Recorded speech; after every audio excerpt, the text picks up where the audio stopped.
Hi guys, welcome back to Irish Footy Vlogs. Welcome back to another video of ours. We have the FAI Cup 2024 review where Drogheda United defeated Derry City by 2 goals to nil. We've Cormac Murphy on again from Drogheda and we've Aidan Jarvis on from Derry. What's the story, lads?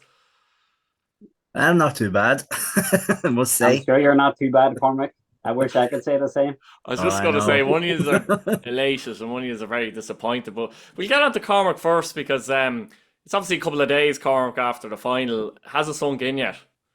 At the moment, it's starting to a little bit sink in that you've won the one of the big ones. It's the league is a special one, but the cup, the magic of the cup.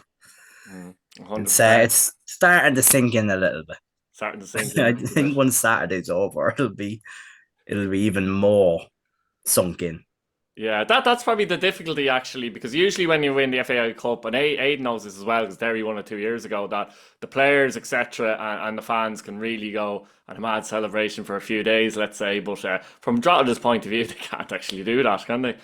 No, it's just like back. Was it? They're in for the recovery session, wasn't it? There on yesterday, and I'd say back in training, maybe proper sessions today and all. So Mm, it's just it's just having that one game there after the season, and it's a massive game as well. So mm. like, just have to be ready for it. Have to keep the celebrations down to a minimum if you're the players. Unfortunately, Yeah, you know, absolutely. Yeah, the game unfortunately. itself, obviously, Andy Quinn gave Drogheda the lead in 37 minutes. It was a free kick from Shane Farrell. Quinn gets around the back post, finishes well, 1-0. And James Taylor gets a second for the penalty spot in 57 minutes to give Drogheda. I suppose, Cormac, I'll get into it in a second, but from your point of view, Drogheda deserve to win the game as well.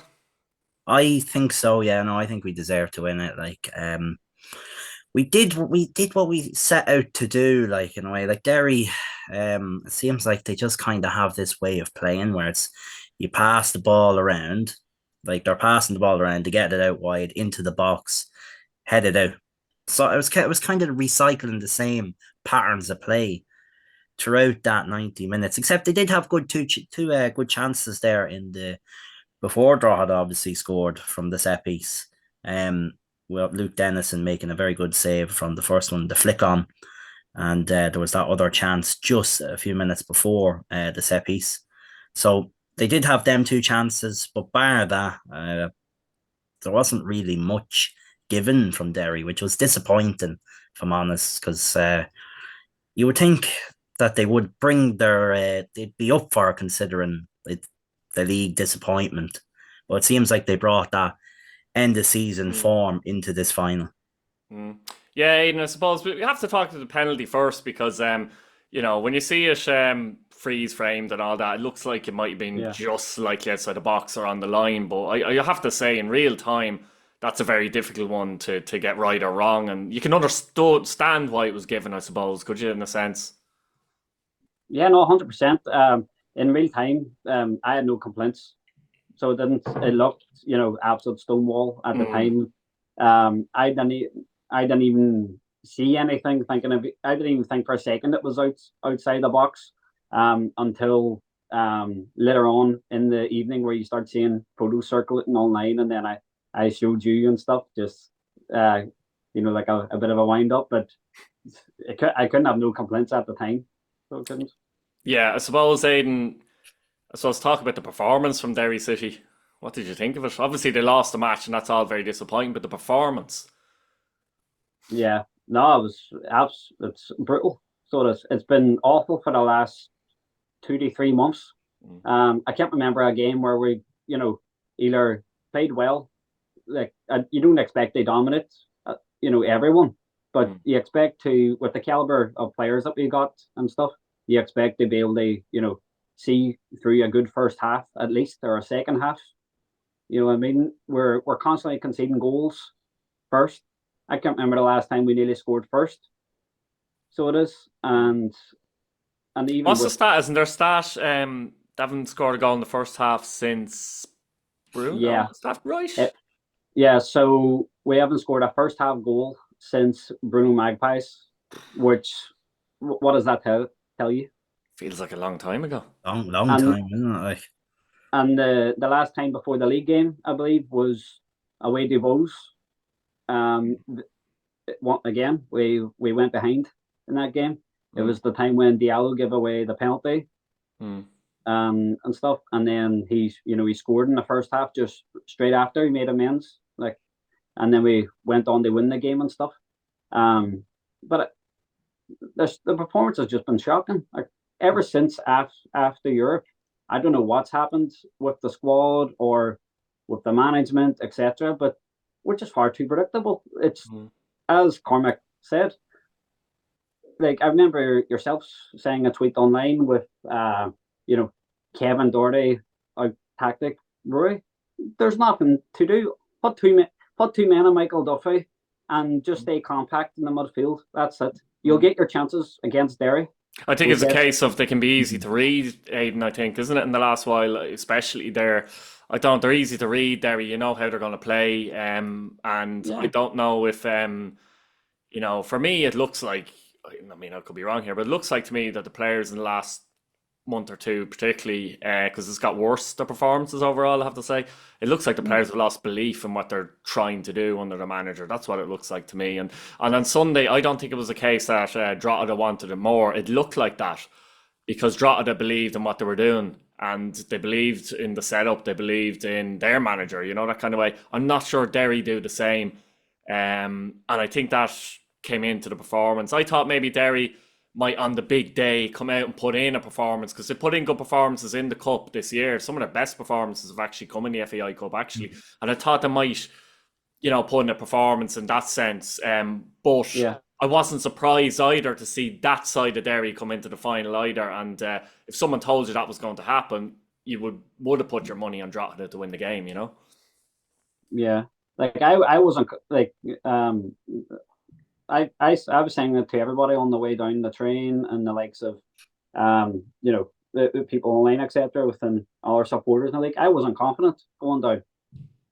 I was thinking, it'd be tough, it'd be tight, and of course you back your club. I said to everyone I was predicting sort of like a 1-0 sort of score line. It could be one each, then extra time.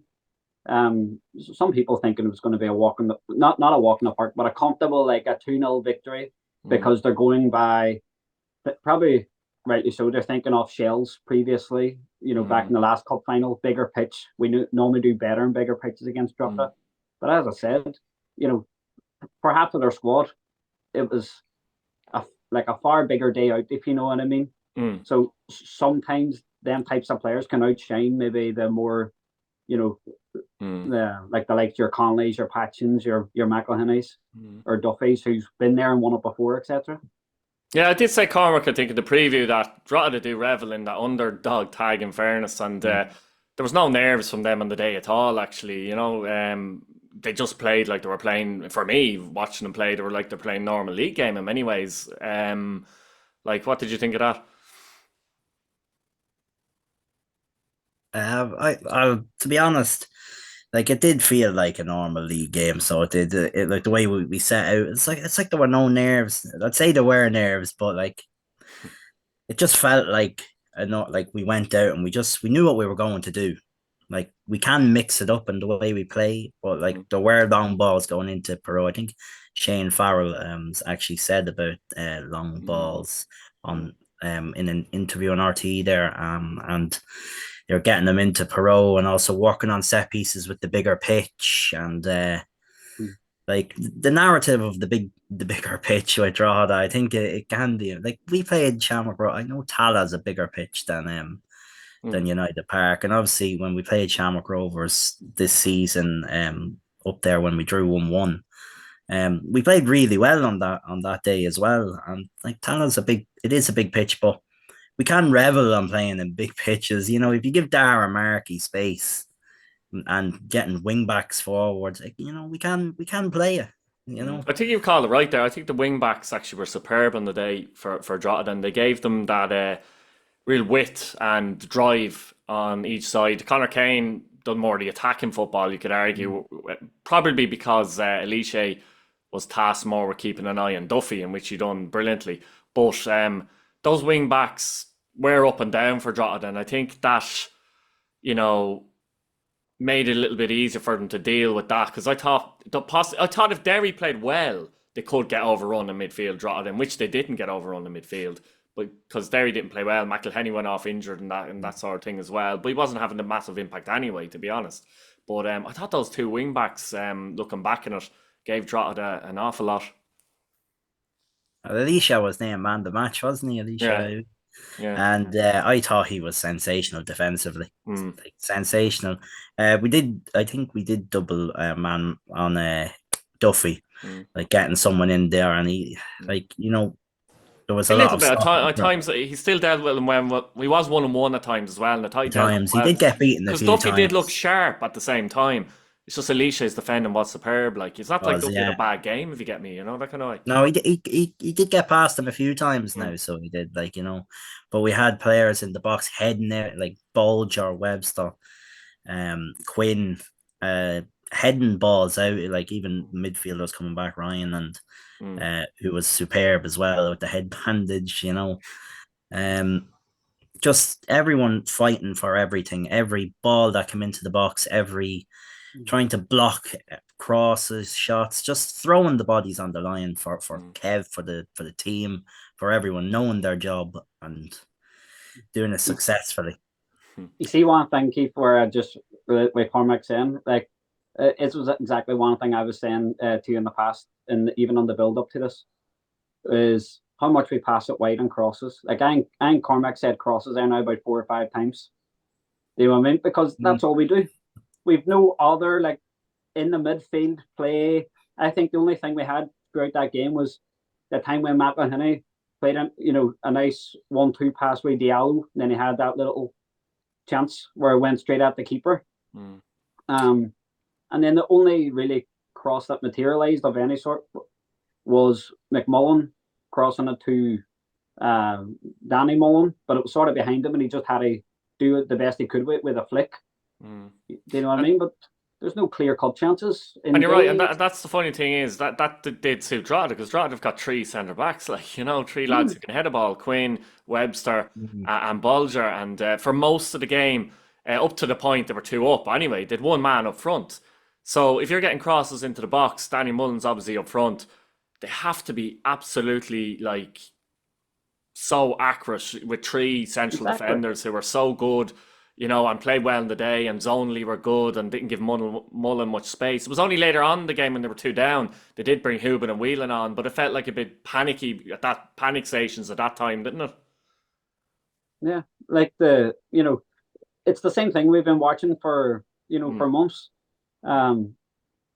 Like, I go back days, I know, of course, talking about the cup final, but even like all the matches beforehand with the league games, like, we've won like two league games or something ever since nearly Bruno's and stuff. And you're apparently in like a 2-horse race, you finish 4th. That's probably the most, without deviating too far off this, that's probably the most disappointing thing for Derry, believe it or not, Aidan. It's not necessarily with the cup final out of the 2, it's probably finishing 4th. It's the bare minimum of, like, Derry should be expecting Europe with the players that we got, and and things like that there. And I don't know what's happened within, like, the last of the couple of months. It's just everything's just went completely downhill. I don't know what's happened with the likes of the I don't even mean before, like, our playing style, but there was more, like, effort, like, within the team. There was just some, there was like a bit of a spark in the the side. I know everyone within this season has been taking points off each other or giving a better fight, etc., towards each other, but it's completely it's not good enough to I think they're bored of watching the football that's being played at the minute. And my honest opinion is it's one of the things is it's very reactive football a lot of the time, and I think he's gone there, is he? Might get him back in a minute. It's very reactive football, in my opinion, a lot of the time, and I just think, if that happens over time and it's constant and it's constant and it's constant, you see a situation where there's just a lack of belief in the squad. Now, I believe that's the main issue. I think there's a lack of belief in the players, and when that belief starts to go, then the confidence starts to go as well. And sometimes it looks like the players aren't trying, But I Yes. wouldn't say that. I'd say that's not the issue for me. I think the players are trying. It's just a case of they don't believe in it anymore. No, exactly, exactly. The- like if you were managing a club yourself now and you're coming up against Derry, you know what to predict with. You're like, let them pass it back to their defense, let them play, because then you know you're going to expect that long ball to Duffy, and that's what you just mainly have to set your team up at the minute. Mm. Basically, like Mm. the fans can predict what's going to happen before it does. You know what I mean? Yeah. That's how long the same stuff is being played. Um, you can set up differently towards like different teams you play long, but maybe set up go with two strikers, go with something different. Mhm. Not necessarily just when you go two down in a game, you're chasing the game, for example, like that sort of way. So, no, I agree with that 100%. Like as you say, the midfield hasn't been functioning, and Cormac's back, he's all right. The midfield hasn't been Connection functioning dropped. either, and it's the one area where I would have said Derry are fairly strong there in the last few years. I had them rivaling with Shamrock Rovers in the last few years in terms of the ability and squad and players to have in midfield, but the game on on Sunday. I don't think any of the midfielders played well, to be honest. I don't think even No, a big player, if I'm a fan of Adam Riley, I don't think he performed either, to be honest. no, there wasn't really anyone like in the midfield that played Mm. great. Drogheda just bossed the entire Mm. midfield, so they did. And then as I said, like their defense was solid, but Yeah, they didn't have much to do except for deal with crosses, deal with headers, coming into the box, and that's Dave Webster's bread and butter all day. yeah, no, You know what I absolutely. mean? Yeah, Cormac, you're back anyway. Yeah, connection problem. Just like that shut off there for a second. I was wondering what happened. It was frozen, then it just kind of shut off, and it's like, what happened there? Thankfully, I got back in very quickly though. So But yeah, we're just talking about the midfield from a Derry point of view. But the midfield from a Drogheda point of view, did that surprise you how they I won't say dominated their midfield because it wasn't that type of game, but you know what I mean? Their midfielders played better, I would say, on and off the ball than the Derry midfielders. Markey, Brennan, and Farrell until he went off with a knock. But they were better as a unit, weren't they, than the midfield that Derry have, and that might have surprised a few people on the day, maybe. yeah, no, Shane Farrell was exceptional. So he was. He worked the socks off for the 72 minutes. I think he was on the pitch, and he worked his socks off on and off the ball. He was chasing. He was harrowing down Diallo, and Pat was like Patchen come on, and I wanted to see more of Patchen because he's a great player. Like anytime I usually watch him, like you give him space and outside the box, and he'll finish you. So he will Mm. usually. So yeah, I thought as a unit, Brennan, Markey as well. Brennan just throws himself into things. He can kind of win. He'll win you fouls as well. Mm. By with the experience, he'll go down under soft. I would say sometimes softer challenges. And he'll give you everything. And as a unit, we worked really well in the midfield department. Like weren't absolutely outstanding. They're just Derry. Just it's like they weren't there. Like the midfielders there. Like they've won Mm. the best midfielders in the league on paper, Derry, when you think about it. Like Adam O'Reilly, Diallo, like Davenport is a half decent player as well. I don't know. I didn't know much about him before he joined Derry, Mm. but I had looked at his clubs beforehand. I was like, yeah, all right as well. But yeah, disappointed with Derry as midfield and throughout the whole team, really. Yeah, JP, I suppose the big question now is where do Derry City go from here? Do you think they continue with the manager or do you think JP, they look elsewhere? I'm just after noticing that. you only noticed the Cormac. I don't think he does. I just noticed that, so I was like, what's happened there? So yeah, what are your thoughts there, Aidan? Um, well, of course he's came out and and said as etc. that that he's not going to give up, etc. The squad needs a freshen up, but considering he's been back to the hilt, like he's got the biggest budget any other Derry manager's ever got. and you were the one they bring in these players. You know what I mean? And a lot of them aren't half bad, I tell you, either. Yeah, like I don't get where I can understand if there's personal issues or like if he just if he really wanted to go, but Cameron McJanet's been a massive loss. Whether if that was for just 100 grand or whatever we got for him, just to get a small fee, and like I know he's from England, he may want to go back home, etc. With in case anything's going on, family life, etc. But he's been a massive loss, and then obviously it hasn't been great in the last couple of weeks with losing our two left backs. I thought you could have been doing massively with Ben Doherty on that pitch with Michael Duffy. He would have been massive help to him. Wisdom, I do like him, but he's not a left back. He's if you're a manager, he's the guy that you're saying, right, Shane Farrell, put Shane Farrell up against Wisdom. And he'll have him all day. But personally, I don't